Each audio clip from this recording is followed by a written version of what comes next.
ஸ்ரீமதே ராமானுஜாய நமக. ஸ்ரீ சத்குரு போதேந்திர மகாராஜ் கி ஜெய். காஷாய தண்டகரகாதி விபூஷிதாங்க வைராக்ய பாக்ய ஜலதே கருணாநிதே த்வம் சம்சார கூபபதிதஸ்ய சமாகுலஸ்ய போதேந்திரதேவ மம தேஹி கராவலம்பம் போதேந்திரதேவ மம தேஹி கராவலம்பம் மம தேஹி கராவலம்பம். அடியேனின் பணிவான நமஸ்காரம் அனைவருக்கும். பஜன சம்பிரதாயத்தில் 3 சத்குருமார்கள்னு சொல்லுவா. சுவாமி போதேந்திராள், ஸ்ரீதர ஐயாவாள், மருதாநல்லூர் சத்குரு சுவாமிகள். இவா தமிழ்நாட்டில் வாழ்ந்தவா. இவாளை பற்றின வரலாறு நமக்கு அவ்வளவா தெரியாது. ஆனால் இவாளை பிரகாசப்படுத்தினவர் யார் அப்படின்னா ஸ்ரீ ஸ்ரீ கிருஷ்ண பிரேமி சுவாமிகள். இவாளோட வைபவத்தை அடியேன் ஸ்ரீ ஸ்ரீ கிருஷ்ண பிரேமி சுவாமிகள் உபன்யாசத்திலிருந்து கேட்டு அனுபவித்ததை உங்களோட பகிர்ந்துக்கிறேன். பிழை இருப்பின் க்ஷமிக்க பிரார்த்திக்கின்றேன். ஸ்ரீயப்பதியான பகவான் ராமனுடைய பெருமை, அவனுடைய ராமநாமத்தின் பெருமையை பல மகான்கள் நமக்கு காண்பிச்சு கொடுத்துருக்கா. இன்னி வரைக்கும் ராமநாமத்தை நம்ம சொல்கிறோம் அப்படின்னா அதுக்கு காரணமே இந்த மகான்கள் தான். இந்த மகான்களில் முதன்மையானவர், முக்கியமானவர் ஸ்ரீ பகவன் நாம போதேந்திராள். ராமநாமத்தோட மகிமையை அந்த ராமபிரானே வந்து உட்காண்டு சொன்னால் கூட சொல்லி முடிக்க முடியாது அப்படிங்கிறார் துளசிதாசர். கிருதயுகத்தில் தபஸ் பண்ணணும், திரேதா யுகத்தில் திரேதா துவாபர யுகங்களில் யாகம் யஜ்ஞங்கள்லாம் பண்ணணும். ஆனால் கலி யுகத்தில் அதுக்கெல்லாம் அவசியமே இல்லை. நாம சங்கீர்த்தனமே போரும் அப்படின்னு சொல்கிறார்கள். பகவானுடைய நாமத்தை சொன்னாதான் நம்ம கரை ஏற முடியும். ஏன்னா மூட்டை மூட்டையாக நம்ம பாபங்களை பண்ணியிருக்கோம். இவைகள்லேருந்து விமோச்சனம் அடையிறதுக்கு வழி என்ன அப்படின்னா நாம சங்கீர்த்தனம் தான். கிருதயுகத்தில் தபஸ் பண்ண மாதிரி இப்போது இந்த யுகத்தில் பண்ண முடியாது. ஏன்னா நமக்கு கான்சன்ட்ரேஷனே கிடையாது. அதனால் தபஸ் பண்ணவே முடியாது. ஏன்னா நம்மக்கிட்ட மனோபலம் கிடையாது, ஆன்மபலம் கிடையாது, உடல் பலம் கிடையாது. சரி, யாகங்களாவது நம்ம பண்ணலாமே அப்படின்னா அதுவும் பண்ண முடியாது. ஏன்னா யாகங்கள்லாம் பண்ணுறோம், ஆனால் எந்த திரவியங்களுமே நமக்கு பியூராக கிடைக்கிறதில்ல. நெய் முதல்ல பியூராக கிடைக்கிறதில்ல. அதனால் நமக்கெல்லாம் ஒரே கதி ராமநாமம் சொல்கிறது தான்.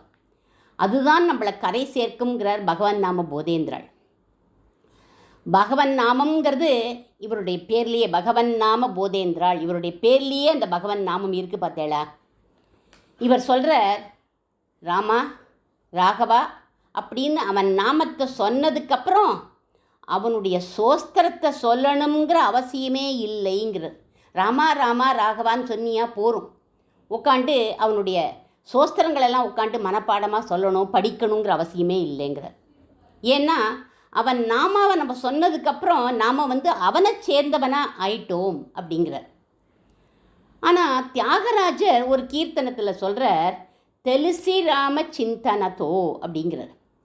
ராமனை சிந்தனை பண்ணு அப்படிங்கிறார் அந்த கீர்த்தனத்தில். ஏன் நம்ம ஆண்டாள் என்ன சொல்கிறா, வாயினால் பாடி மனத்தினால் சிந்திக்க அப்படின்னு தான் அவளும் சொன்னான். அப்போது நாமத்தை சொன்னாலே சம்சார பசி நீங்கிடும்னா மூர்த்தி தியானத்தோடு சொன்னால், ஏன் மூர்த்தி தியானத்தோடு சொல்லணும் அப்படின்னு இவாள்லாம் சொல்கிறா அப்படின்னா பக்தி கொஞ்சம் அலங்காரமாக இருக்கும், அதனால மூர்த்தி தியானத்தோடு சொல்லணுமா. பக்தியில் ருச்சி ஏற்படும், ஆனந்தம் ஏற்படும். ஆனால் இது முக்கியமான விதி இல்லைங்கிறார் போதேந்திராள். நாமத்தோட இவர் எதையுமே துணை சேர்க்கவே இல்லை. நாமம் ஒன்னே பரம பாஷண்டிகளையும் காப்பாற்றிடும், கரை சேர்த்துடும்னு அசைக்க முடியாத ஒரு சித்தாந்தத்தை இவர் பண்ணியிருக்கார். அதை தான் நம்ம பார்க்க போகிறோம் இன்றைக்கி. எப்பேற்பட்ட ஜீவனும் தன்னுடைய வாழ்நாள் முடிஞ்ச உடனே யமலோகத்துக்கு தான் போகும். யமதர்மராஜன் அவர் தான் தண்டனையை நிர்ணயம் பண்ணுவார், யார் யாருக்கு என்ன தண்டனை அப்படின்னு. அந்த யமதர்மராஜன் ஒரு நாளைக்கு வைகுண்டபதி கிட்ட ஒரு வரம் கேட்குறார். என்ன வரம் அப்படின்னா, எல்லா பாபமும் கழிஞ்சு தாரக மந்திரமான ராமநாமத்தை சொல்லிட்டு ஒரு ஜீவன் மோட்சத்தை நோக்கி பிரயாணம் பண்ணும். அந்த ஜீவனை அழைச்சிண்டு போகிறதுக்காக அந்த சமயம் வைகுண்டத்திலேருந்து ஒரு புஷ்பக விமானம் வருமா. அப்போது அந்த முக்த ஜீவன் என்னுடைய சிரசில் தலையை வச்சதுக்கப்புறம்தான் அந்த முக்தாத்மா புஷ்பக விமானத்தில் ஏறணும். அந்த வரத்தை நீங்கள் எனக்கு தரணும்னு கேட்டுண்டாராம். அப்படின்னா எப்பேற்பட்ட மகானுபாவர் அவர், எப்பேற்பட்ட உயர்ந்த மந்திரம் ராமநாம மந்திரம்னு தெரியறது பாருங்க. காசி க்ஷேத்திரத்தில் யாராவது இறந்து போயிட்டா ராம் நாம் சத்யஹை அப்படின்னு சொல்லிட்டு தான் அவளை தூக்கிண்டு போவா. இறந்தவன் குடும்பத்தை விட்டுட்டு போயிட்டான், தூக்குற நாங்களும் சிரம் கிடையாது, எல்லாருக்குமே இதுதான் கதி. ஆனால் இந்த லோகத்தில் சத்தியமான ஒரு வஸ்து ராமநாமம், அதுதான்.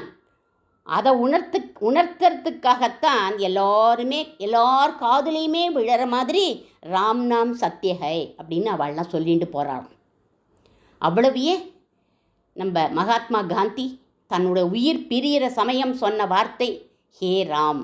அதுதான் பஜனைக்கு பாகவதாள்லாம் ஸ்ருதி சேர்ப்பா. அப்போ நீங்கள் நன்னா பாருங்க, ஸ்ருதி சேர்க்குற போது ராம ராம ராம ராம் அப்படின்னு சொல்லிட்டு தான் ஸ்ருதி சேர்ப்பா. இந்த ராமநாமத்துக்குள்ளே தான் போதேந்திராளே இருக்கார் அப்படின்னே சொல்லுவாள். இவர் ஆதிசங்கரர் பரம்பரையில் வந்தவர். பரம்பரை அப்படின்னா அவருடைய குலத்தில் பரம்பரை இல்லை, ஞான பரம்பரை. காஞ்சி மகா சந்நிதான சிஷ்ய பரம்பரையில் வந்தவர் இவர். காஞ்சிபுரத்தில் மண்டன மிஸ்ர அக்ரஹாரம்னு இருக்குது. அங்கே கேசவ பாண்டுரங்காரியர் சுகுணா தம்பதிகளுக்கு வாழ்ந்துட்டுருந்தா. அந்த சமயம் 58வது பீடாதிபதியாக இருந்தவர் இந்த விஸ்வாதி கேந்திரர். இவரை ஆத்மபோதேந்திராள் அப்படின்னு சொல்லுவாள். இந்த தம்பதிகள் அடிக்கடி அந்த மடத்துக்கு போவா. இந்த குருவுக்கு விஸ்வாதி கேந்திரருக்கு எல்லா கைங்கரியமும் பண்ணுவாள். பகவன் நாம ரசோதயம் அப்படிங்கிற ஒரு கிரந்தம் போதேந்திராலே எழுதியிருக்கார். அதில் தன்னுடைய குரு விஸ்வாதி கேந்திரர் அப்படின்னு சொல்லியிருக்காருன்னு அந்த ரெஃபரன்ஸ் ஸ்லோகத்தை கூட ஸ்ரீ ஸ்ரீ கிருஷ்ணபிரேமி சுவாமிகள் எடுத்து தன்னுடைய வைஷ்ணவ சம்ஹிதை ஸ்லோகத்தில் சொல்லியிருக்காராம். விஜ்ஞான வைராக்கிய பராத்ம பக்தி க்ஷமாதி பிர்யேதி கதாம் பிரபன்னஹ விஸ்வாதிகாக்கியாம் அகமச்சதேன குருத்தமம் தம் பிரணமாமி மூர்த்னா. விஸ்வாதி காக்கியாம் அப்படின்னு சொல்லியிருக்கார் தன்னுடைய குருவோடைய பேரை.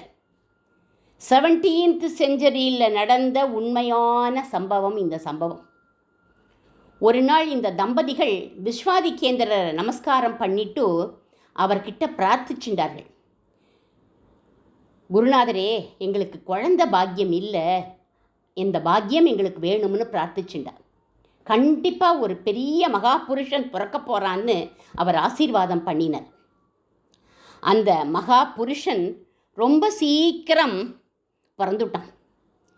புருஷோத்தமன் அப்படின்னு அந்த குழந்தைக்கு பேர் வச்சா. புரி ஜெகநாத பெருமாளுக்கு புருஷோத்தமன் தான் பேர். ஏன் பகவத்கீதையில் ஒரு சாப்டரே புருஷோத்தம சித்தயோகம் அப்படின்னு வச்சுருக்கா. வேதத்திலையும் லோகத்திலையும் எனக்கு புருஷோத்தமன்னே பேர் அப்படிங்கிறார் ஸ்ரீகிருஷ்ணர். நாளொரு மேனியும் பொழுதொரு வண்ணமுமா குழந்த புருஷோத்தமன் தேஜஸ்வியாக வளர்றான். காலத்தில் அவனுக்கு உபநயனம் ஆச்சு, சாஸ்திரங்கள்லாம் படிச்சுட்டு இருக்கான். சர்வசாஸ்திரார்த்த தத்வஜ்ஞக ஸ்ரீமத் பாகவத பிரியக பகவன் நாம ரசிகக பக்தமண்டல பூஜிதக அப்படிங்கிறது வைஷ்ணவ சம்ஹிதை ஸ்லோகம். காஞ்சி மடத்தில் கைங்கரியம் பண்ணுறதுக்காக கேசவ பாண்டுரங்கர் ஒரு நாளைக்கு குழந்தை புருஷோத்தமனையும் கூட அழைச்சிட்டு போனார். விஸ்வாதிகேந்திரர் இந்த குழந்தையுடைய பிரம்ம தேஜஸை பார்த்தார். இது யார் குழந்தை அப்படின்னு கேட்டார். கேசவ பாண்டுரங்கர், என் குழந்தை அப்படின்னு தானே சொல்லணும், நம்மளாக இருந்தால் அப்படி தான் சொல்லியிருப்போம். ஆனால் அவர் அப்படி சொல்லலை. அவர் எப்படி சொல்கிறார், குருநாதா இவன் உங்கள் குழந்தை, நீங்கள் போட்ட பிச்சை அப்படின்னார். உடனே அடுத்த வார்த்தை குருநாதர் என்ன தெரியுமா சொல்கிறார், அப்படின்னா எனக்கே கொடுத்துடேன் அப்படின்னார். என்ன அர்த்தம் இதுக்கு? மடத்துக்கு கொடுத்துடுன்னு அர்த்தம். சந்நியாசம் கொடுக்க போகிறார் அந்த குழந்தைக்கு. கேசவ பாண்டுரங்கருக்கு அதை கேட்டவுடனே திடுக்குன்னு ஆயிடுத்து. ஷாக் ஆகிட்டார். பெத்தவளை கேட்டுட்டு வந்து சொல்கிறேன் அப்படின்னார். உடனே கிரகத்துக்கு வந்துட்டார். மனைவி சுகுணா கிட்ட இதை சொன்னார். அதை கேட்டுட்டு அவள் ஓன்னு அழ ஆரம்பிச்சுட்டான். ஏன் இருக்கிற ஒரு குழந்தையையும் சன்னியாசியாக போயிட போகிறதே அப்படின்னு அழுதாளான்னா அதுக்கு அழலையாம். அவர் சொத்து அவர் கேட்கும்போது என் மனைவியை கேட்டு சொல்கிறேன்னு என்னம்மா நீங்கள் சொல்லிட்டு வந்தேள் அப்படின்னு அவர் கண்ணீர் விட்டார். எப்பேற்பட்ட வார்த்தை பாருங்க. போதேந்திராளை விட போதேந்திராள் அம்மா தான் முதல் மகதி அப்படின்னு சொல்லுவோம். அதே மாதிரியே சைதன்ய மகாபிரபு அவரை விட அவருடைய பத்தினி விஷ்ணுப்பிரியா தேவின்னு பேர், சின்ன வயசு தான், அவள் தான் முதல் மகதி. தன்னுடைய சைத்தன்ய மகாபிரபு விட்டு கொடுத்தா. இந்த மகான்கள் விட்டு கொடுத்தவாள், இந்த மகான்களெல்லாம் விட்டு கொடுத்தவாளோட தியாகம் தான் ரொம்ப பெருசு. அவளுக்குத்தான் நம்ம முதல்ல வந்தனம் பண்ணணும். அவர் சொத்தை அவர் கேட்குறார். நாம் என்ன புண்ணியம் பண்ணியிருக்கணும் அவருடைய காலடியில் இருக்கிறதுக்கு அப்படின்னு சொல்லி கண்ணீர் விட்டா அந்த சுகுணா. உடனடியாக புருஷோத்தமனை அவர்கிட்ட கொண்டு போய் ஒப்படைச்சுட்டா. சர்வ சாஸ்திரங்கள், வேதம், வேதாந்தம், உபனிஷத்துன்னு எல்லாம் படிக்கிறான் அவன். இவன் கூட ஒரே ஒரு ஃப்ரெண்டு, ஒரு சக்கா இருந்தான், ஞானசேகரன் அப்படின்னு அவனுக்கு பேர். 2 பேருக்கும் ஒரே வயசு தான். சேர்ந்து தான் 2 பேரும் வேதம் படிப்பா, எல்லா கலைகளையும் சேர்ந்து தான் கத்துண்டா. 2 பேருக்கும் 16 வயசு ஆயிடுத்து இப்போ.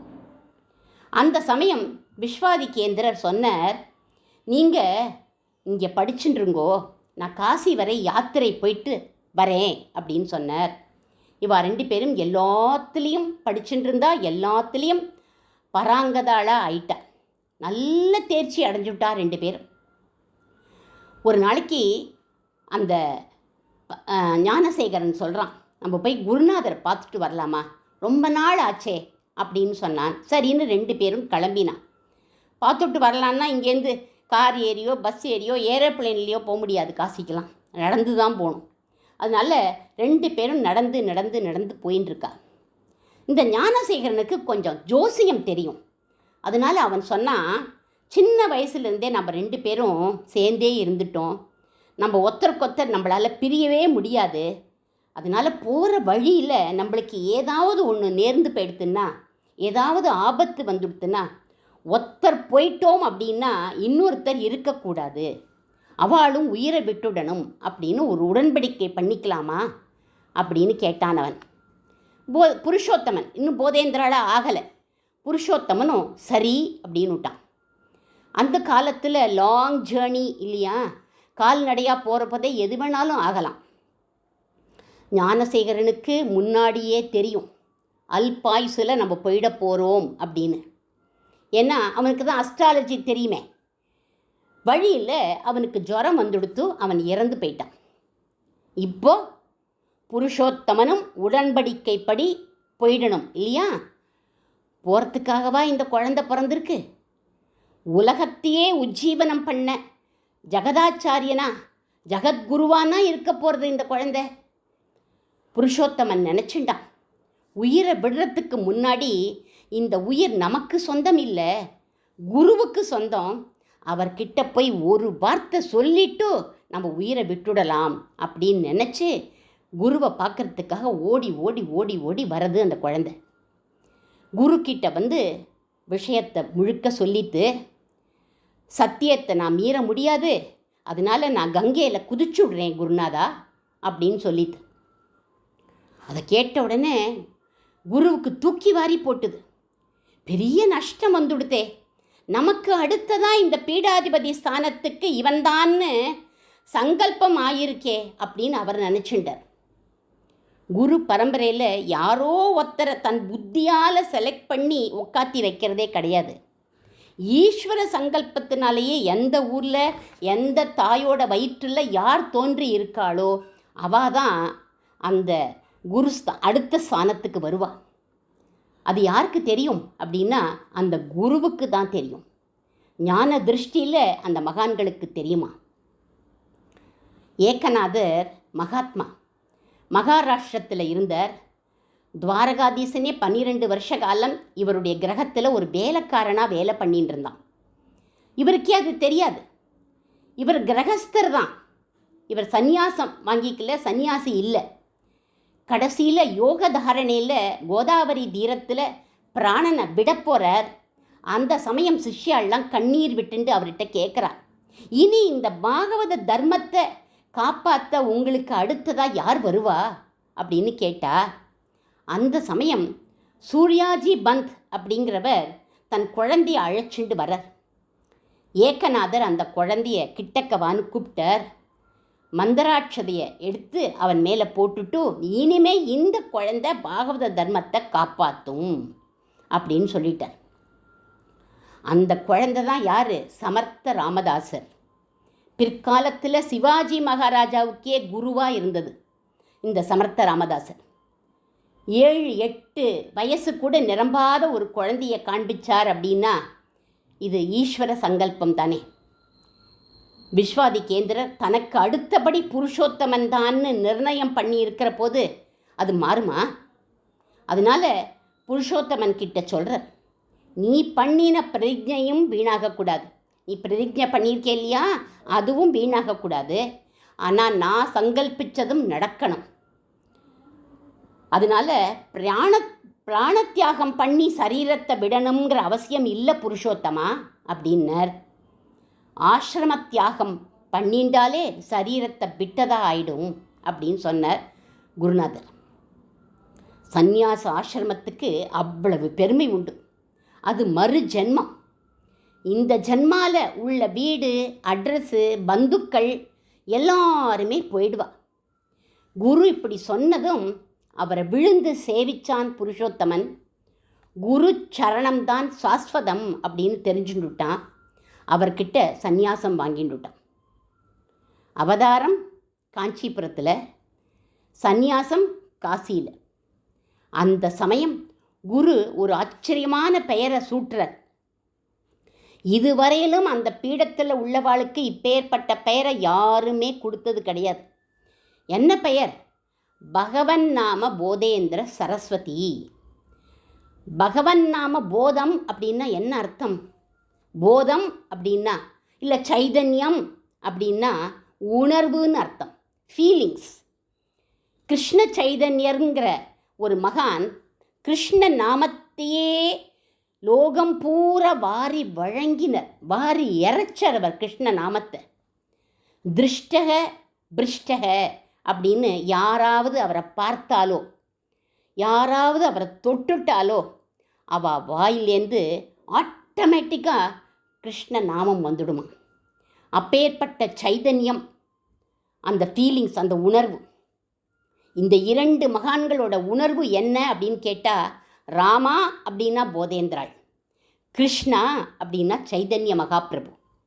நாமமே உணர்வாக இருக்கக்கூடியவர்கள் அப்படின்னு அர்த்தம்.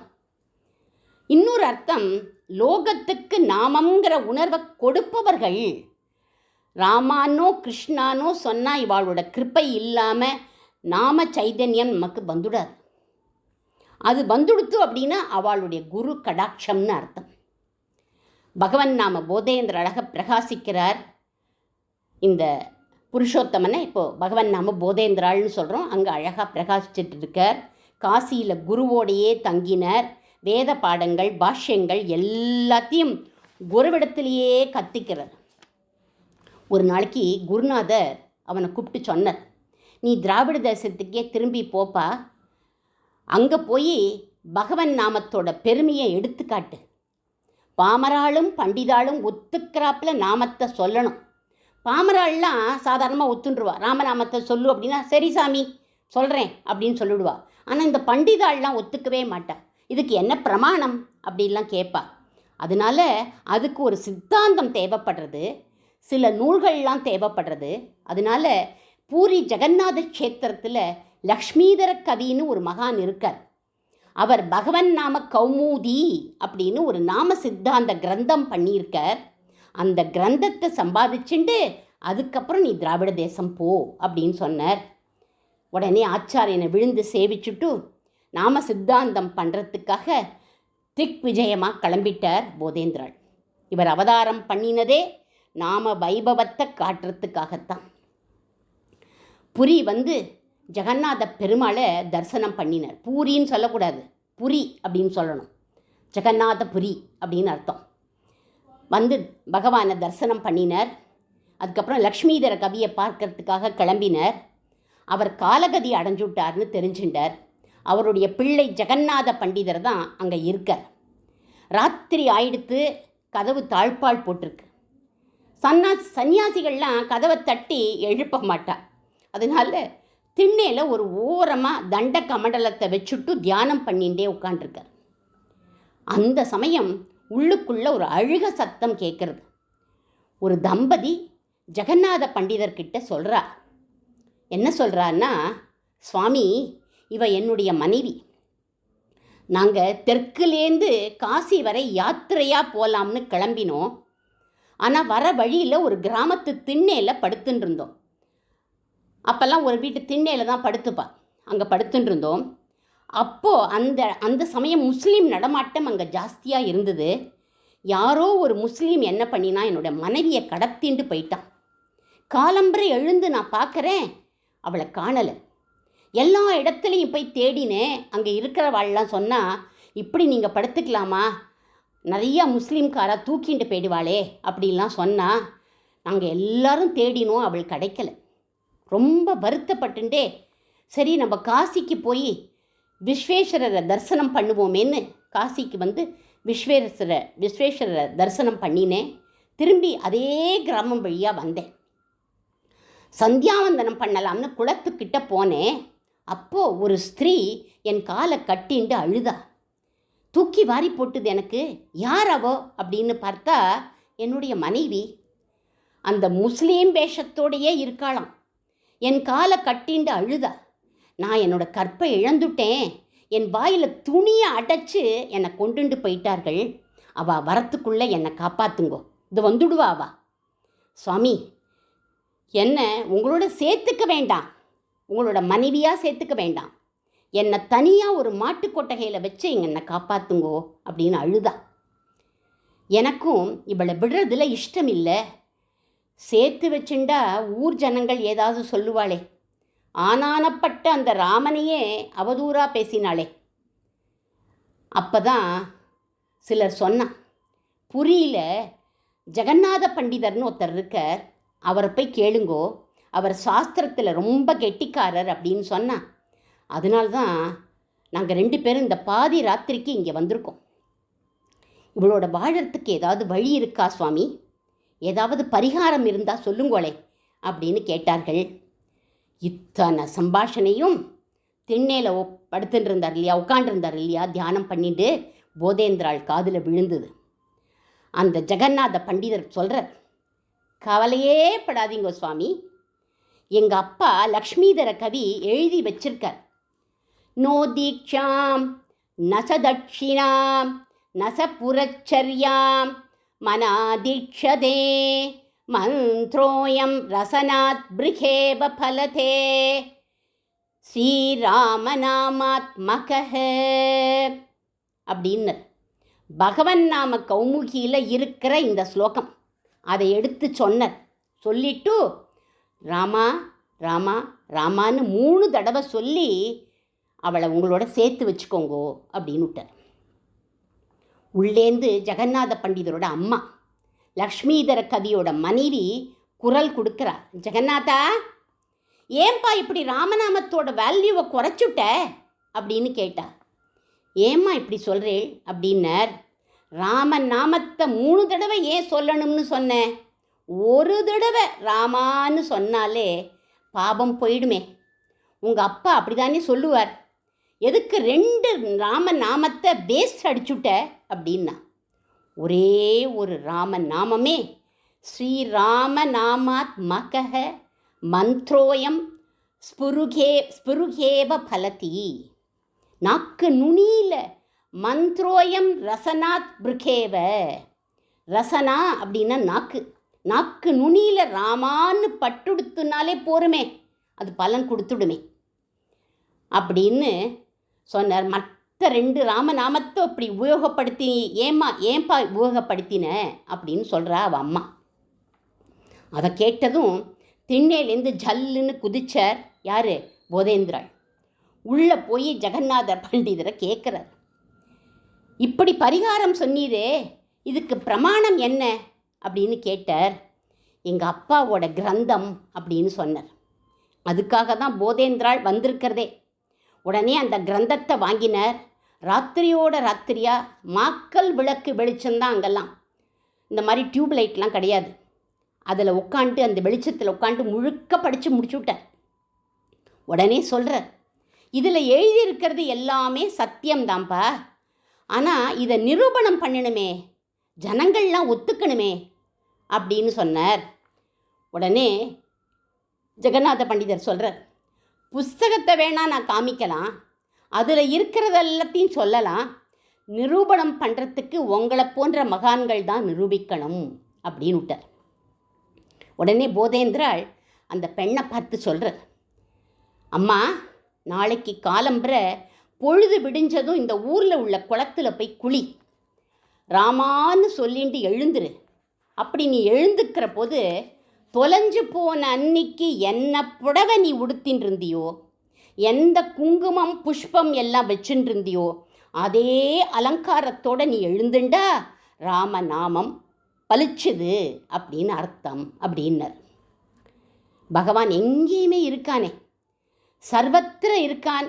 நிதர்சனம் காட்டணும் அப்படின்னா பிரகலாதன் மாதிரி ஒருத்தன் வேணுமே, அப்போதானே அவர் தூண்லேருந்து வருவார். நமக்கு வருவாரா பகவான் அப்படின்னு கேட்டால், அந்த பக்தி நம்மக்கிட்ட இருந்தால் வருவார், அந்த சக்தி நமக்கு இருந்தால் வருவார். இதை நம்புறியாமா அப்படின்னு அந்த பெண்ணை பார்த்து கேட்டார் போதேந்திராள்.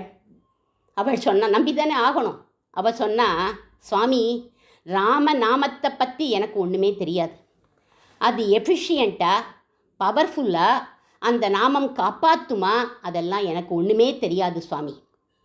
குருவான உங்களை நம்புகிறேன், எனக்காக நீங்கள் சொன்ன இந்த பரிகாரத்தை நம்புகிறேன் அப்படின்னு சொன்னான். உடனே இது எல்லா ஊர் ஜனங்களுக்கெல்லாம் தெரிஞ்சு போயிடுத்து. எல்லாரும் அந்த குளத்தங்கரைக்கு வந்துட்டா. காலம்புற அந்த குளத்தை சுற்றி ஊரே திரண்டு நிற்கிறது. இந்த அம்மா குளத்தில் மூழ்கி, இந்த அம்மா எந்த வேஷத்தில் இருக்கான்னா அதே முஸ்லீம் வேஷத்தில் தான் இருக்கா. அதனால அந்த குளத்துக்குள்ளே மூழ்கி ராமா அப்படின்னு சொல்லிண்டு எழுந்துண்டாளோ இல்லையோ, குங்குமம் மஞ்சளுமா புஷ்பத்தோட தொலைஞ்சு போன அன்னைக்கு என்ன புடவை உடுத்தின்னு இருந்தாளோ அதே புடவையோட பிரசன்னமாக கைகளை குமிச்சுண்டு நிற்கிறான். கண்களில் தாரதாரையாக கண்ணீர் வழியிறது. போதேந்திராளை விழுந்து நமஸ்காரம் பண்ணினான். அத்தனை ஜனங்களும் போதேந்திராளை நமஸ்காரம் பண்ண ஆரம்பிச்சுட்டார். ஏன்னா நிதர்சனம் காண்பிச்சுட்டாரே போதேந்திராள். ராமநாமம் அகல்ய பாவனமாக்கித்தே, இந்த பெண்ணை பாவனமாக்காதா என்ன? பர்த்தாவோட சேர்ந்து, தன்னுடைய கணவரோட சேர்ந்து எப்படி அகல்யையும் கௌதமரும் ஸ்ரீராமபிரானை சேவிச்சாளோ அதே மாதிரி இந்த தம்பதிகளும் போதேந்திராளை சேவிச்சா. விஸ்வாமித்திர பிரம்ம ரிஷியே அகல்யை சமைச்சு சாப்பிட்ட மாதிரி, அகல்யை சமையல் பண்ண வச்சு சாப்பிட்ட மாதிரி போதேந்திராளும் என்ன பண்ணார், இவள் கையாலேயே பிட்சை பண்ணிட்டு சாப்பிட்டாராம். இதுதான் ப்ரூஃப், நிரூபணம் பண்ணிட்டார் போதேந்திராள்.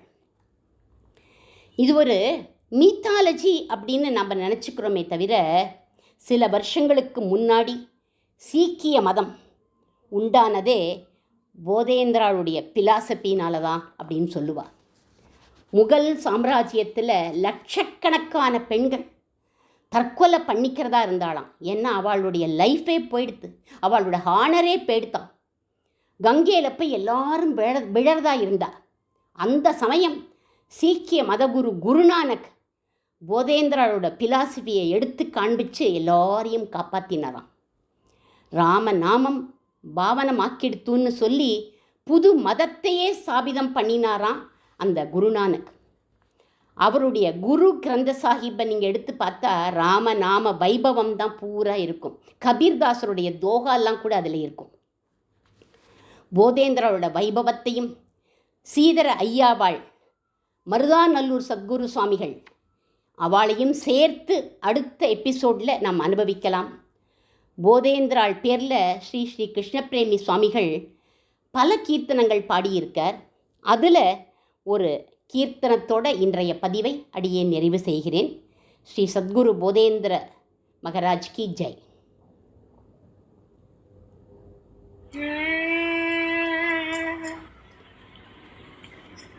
त्वमेव मम शरणं त्वमेव मम शरणं हे गुरुनाथ त्वमेव मम शरणं हे गुरुनाथ त्वमेव मम शरणं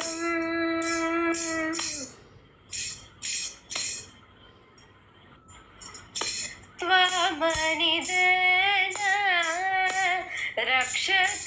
रक्षतमान्यं षडमपि मनसा स्मरामि नान्यं त्वमियदेन रक्षतमान्यं षडमपि मनसा स्मरामि नान्यं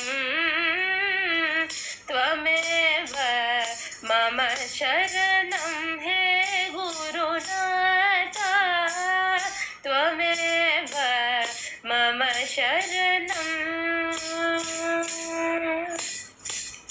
जननि त्वमेव जनकस्त्वमेव जगदोद्धारक सर्वं त्वमेव जननि त्वमेव जनकस्त्वमेव जगदोद्धारक सर्वं त्वमेव पालय भगवन् नाम बोधेन्द्र पालय भगवन् नाम बोधेन्द्र प्रेमिक भावित पादारविन्द त्वमेव मम शरणं हे गुरुनाथ त्वमेव मम शरणं हे गुरुनाथ त्वमेव मम शरणं मम शरणं मम शरणं